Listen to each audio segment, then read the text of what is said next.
Welcome back to our special edition of Humber News.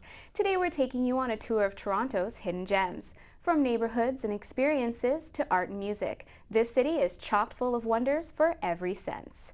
An organization called the Music Gallery provides a unique venue for musicians. It encourages musical innovation and experimentation in every genre, from DJs to opera. It offers a place for them to do their work, for concerts, for auditions, and a practice space. Its location is almost as surprising as the music found there. Amy Weinstein has the story. Within the walls of St. George the Martyr Church, the Music Gallery is a divine downtown enclave that dances to the beat of its own drum. Established in 1976, this not-for-profit has been a home away from home for musicians looking to experiment with the art of sound, practice their craft, or discover new music. Its location at John and Stephanie Streets, just north of Queen, places the Music Gallery on the cusp of Toronto's creative and business districts. Its home, St. George the Martyr Church, was part of Toronto's original landscape, and its tower is one of the oldest structures in the city.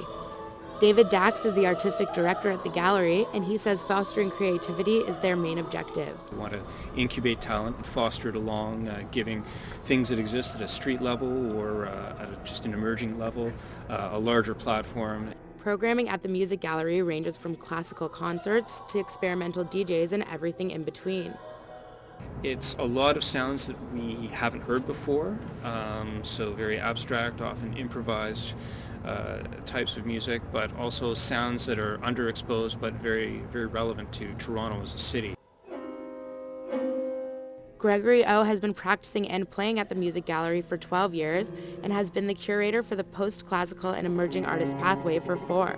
He says their role as a not-for-profit allows them to take big risks that often yield big rewards, although not all the time. I always feel like if you don't have failures every once in a while, like shows where you just go, what was that? Then you're probably not doing your job. If you're always succeeding, it just means your bar is way too low.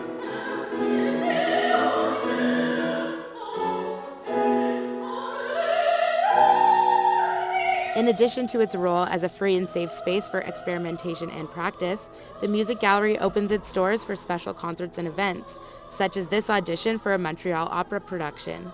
Kristen Hoff says the Music Gallery offers premier acoustics, making it a rare and ideal space for this audition. In this case, it's a very forgiving and beautiful acoustics, so they hear the best version of us, which is a great thing. And it really is a beautiful space. I didn't know it before, but if I were to put on a recital in Toronto or something like that, I would definitely consider doing something here. Nestled in the heart of downtown Toronto, the Music Gallery provides the city's musicians with a place of refuge. Away from the crowded bars and venues, people can come here and listen to music as well as see some of the city's oldest heritage. Amy Weinstein, Humber News. Thanks, Amy. Street art, graffiti, vandalism, no matter what you call it, it's an issue every major city deals with, and Toronto is no exception. But a new program in the city is working to bring more art to our streets while setting some ground rules. Kate Foster has the details. The city of Toronto is known for its art scene, with no shortage of skilled artists, including everything from painters to musicians. But some of the city's most talented artists' work is right under our noses, around every corner we turn. While many cast street art aside as vandalism, the graffiti world has much to offer. Despite Rob Ford's declared war on graffiti, as of January 1st, 2012, street art is legal in the city and shop owners can choose whether or not to keep it up on their buildings. Thanks to a program called Street Art Toronto, or START, the city is working on teaming up with graffiti artists to embrace art to brighten our streets. The START program manager, Lily Zendel, tells us how. We're trying to sort of broker a deal with graffiti artists in the city, saying, listen, we recognize your art form, but equally you have to respect the public realm, and these are streets, and you can't just put up whatever you want. So while walls like this may not be an uncommon sight in the city these days, once the Toronto Street Art program really gets underway, your daily commute may get a little more interesting. Zendel says neighborhoods will be defined by the street art to come, and commissioned murals will help to deter tagging because of the respect among artists within the graffiti world. Tagging is the scrawled lettering where artists simply leave their name or trademark, like what we see here, and is still against the rules. The city will continue its mission to clear it all out. Street artist Pascal Paquette, whose work is seen here, says there is a hierarchy among artists and one will go over another's art who tried to put his or her work up in a spot already claimed. Paquette says there are a variety of motivations for artists. Street art is a reflection of our current climates. Artists go out to either express themselves in their own way or to create a message that, you know, they'll feel that a lot of people will understand and get. They're, you know, talking about current issues, whatever. So I think it's, you know, it's two things. It shows that our city is creative. We have great artists living here, working here, but also that, you know, our climates are such that they promote ideas, which is really, really nice to see. Some artists prefer to remain anonymous due to the nature of their work, such as Dead Boy, who has taken a stance against Rob Ford through his art. Dead Boy says graffiti is a means of expression and feels Ford's war fueled the fire. I think it was really dumb to just come out and tell a bunch of kids that are already angry at the establishment that, oh, we're declaring a war on graffiti. Because now they're backpedaling. Now they're creating programs and want to try and clean up the mess that he kind of said with one statement, because he should have realized that that's just going to create anger in an already angry environment. We'll have to wait and see how the START program can change the landscape of Toronto's art scene and if murals like this will end up becoming commonplace.